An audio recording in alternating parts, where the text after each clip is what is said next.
Welcome, Tarnished. In this guide, we'll explore the legendary talismans of Elden Ring and why they are essential for enhancing your gameplay.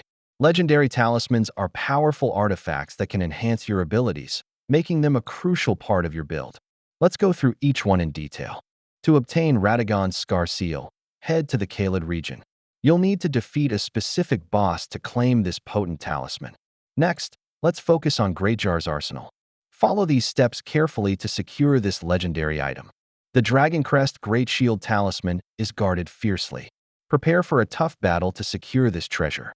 To find the Talisman of the Faithful's Canvas, navigate to the Sanctum in the mountaintops of the Giants.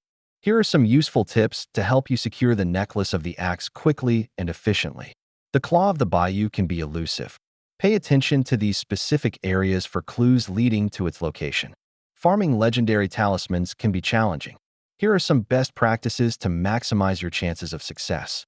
And that wraps up our guide.